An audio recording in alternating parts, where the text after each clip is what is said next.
It's Wednesday, and that means it's Ask AJ Day, and here we're a bit different, aren't we? From normal. We are a bit different. Yes, this is... it looks like a Zoom background, doesn't it? It's a very big sofa, yeah. You can hear Teddy whining in the... Actually, Lucy, can you let Teddy out the kitchen now?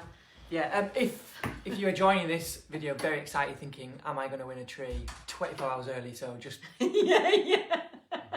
Yeah, so no. Well, you might do, but it might be tomorrow. We're here actually at my house. But it's also a very informative video. If you do want to stay around, we would appreciate it. You won't win anything, but... But you'll learn something. Yeah, you'll learn 10 things, actually. Yeah, and those 10 things could earn you a lot of money. Or lose you a lot of money. Or lose you a lot of money. So we're in my house at the moment. I need to explain that, which is why we've got dogs and people everywhere. The office power is off. So if you've tried to phone Ashdown Jones over the last few days, you'll get somebody answering the phone on a mobile. And not anybody, they are still the team. Yeah, still the team. Poor Lois has been doing it today, and people are saying I can't get through. Well, that's because we've only got literally one mobile that we're answering phone calls on. So please bear with us, and we will get back to you, I promise.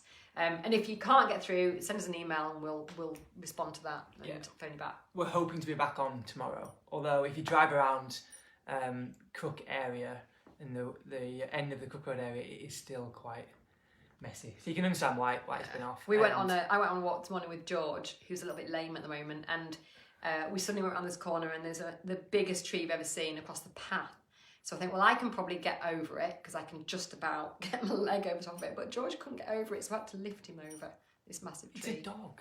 But he's on a footpath as well, so it's never going to get cleared up, is it? This massive tree. No. But Mats and Ground, bless them, have had so many trees down. I really feel sorry for you. But the price of wood has dramatically dropped. I was thinking, as I was walking around, I was thinking firewood from a fire. It'd be good. Well, you were complaining we were going through it too quickly. I was, yeah. Send the team out on a rotor. Yeah. To pick some I've got a little hacksaw. Anyway, we're talking today about something very informative, which is 5 things that detract from value when you're selling your house and 5 things that add to value when you're selling your house.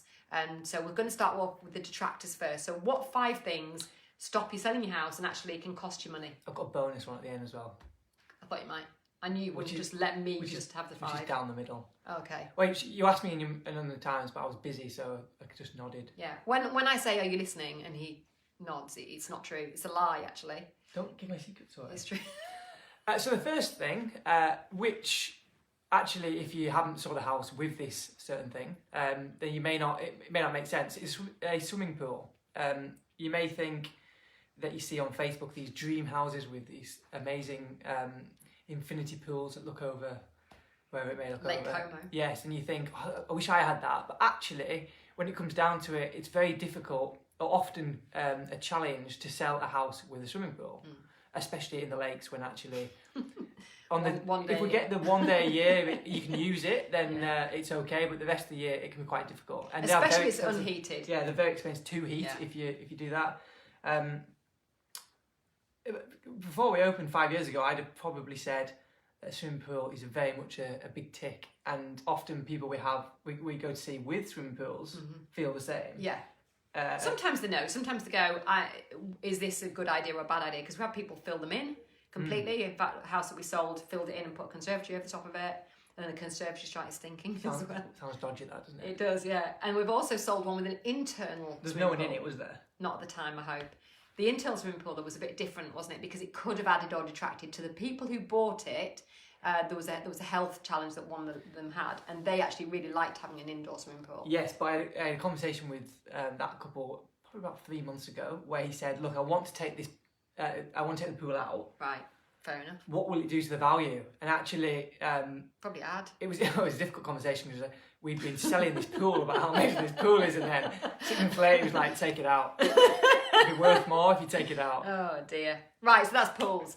Next thing is annexes, and this is something that comes up so much in the Lake District because so many houses have been extended several times, and one of those extensions is usually included an annex. Yeah. And people, the people who own the houses think, well, wouldn't it be great if somebody bought it who had the parents living with them, or a living staff, or they wanted to holiday let it? The chances are that somebody who wants a big house doesn't want a separate little annex in the house. They don't want bedroom, bathroom, kitchen, all tucked away in a corner.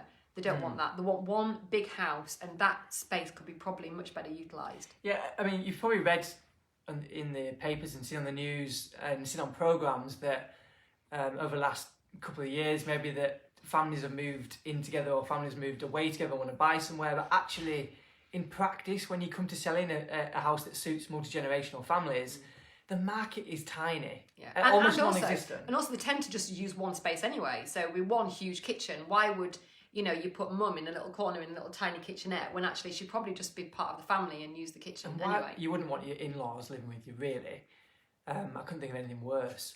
So, so actually, in practice, it's not a good idea. And the most difficult thing we come across is when you have a second kitchen. If you don't have a second kitchen, then we will be creative and make sure we find out the buyer's needs before they come and we can present it in a certain way.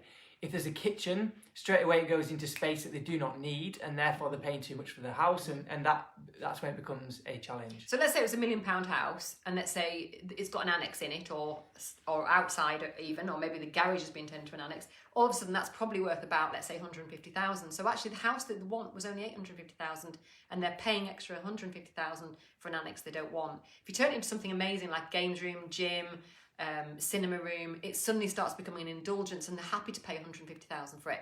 They don't mind the 150,000 in and of itself. It's paying for something they don't want and need. That's the problem. Yeah, and does it have an E on the end or not? Another challenge. Yeah, it's true. Actually, annex means, in fact, we talked about this. Where's Edward gone? It means separate, I think. This is the reason why I don't listen. The next one is pond. Now, this is a bit contentious because ponds can be beautiful. I went to see a house the other day that you thought it was a tarn. Pond could be on either side, couldn't it? Yeah, it could be on either side.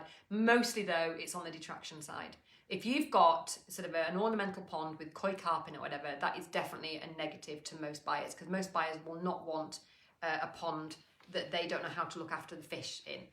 Also, ponds always leak. There's so much maintenance with the pond. And if you've got kids, you've got a hazard in the garden. Even if you've got grandkids, it's still a hazard. So people want like mesh over it.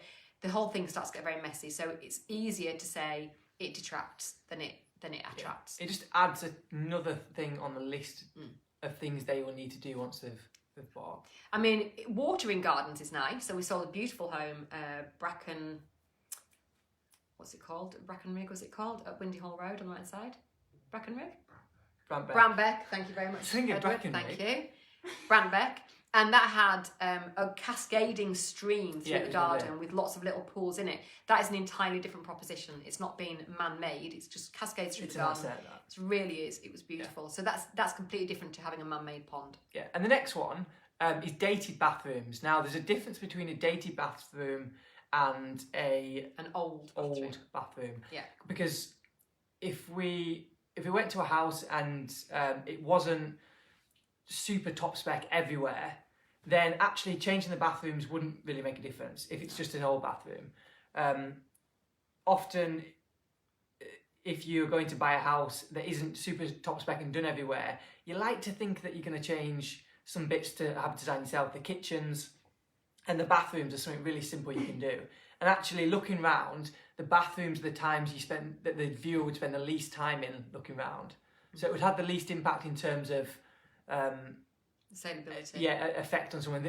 They know how simple and easy and actual, possibly exciting it is to change a bathroom. So they just kind of go, yes, it's okay, and that's it.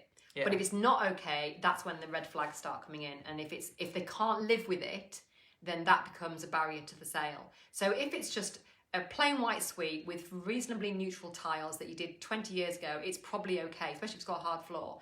If it's got a purple or an avocado colour suite, or peach or pink. I went to pink. Yeah. It's a pink outdates avocado, doesn't it? Pink was 80s. Yeah, it went pink. I had pink. Avocado.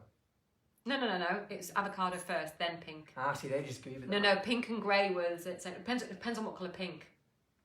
If it's a very, very pale pink, it was 80s. If it was a bright pink, it was more 60s, 70s. Yeah, it was probably bright. Yeah, no. That goes with the avocado. They said outdated avocado. Predates, yeah. And I had a purple suite, aubergine. Anyway, so if it's a coloured suite, that's a no. If it's a carpeted bathroom, particularly when the carpet goes up the side of the bath and sometimes on the walls as well, that's definitely a no.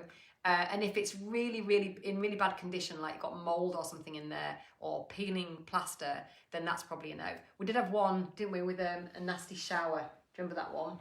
And that was a real red flag. So we had to try and get them to clean up the shower before it went on the market. Yeah, what I would say about bathrooms though is it's quite an easy objection to overcome. So I wouldn't be too concerned about a dated bathroom or an old bathroom or... It kind of goes with the other things though, isn't it? If you've got too many of these things, it starts to become a no. There's too many obstacles building up. The easiest objection to overcome that. If everything else is perfect and you've got a dated bathroom, it's probably okay. But if everything else isn't perfect, the dated bathroom might be the deal breaker. And then the last one is non-used rooms. So you said full or empty rooms, didn't you, for this? Yeah, that's full empty rooms. And what we mean is a room without a clear use, either how you use it or how they would use it. B, a room that is too full and people can't see the size of it, can't see the floor space, and can't even get through the door, which we see quite often. So some easy fixes here.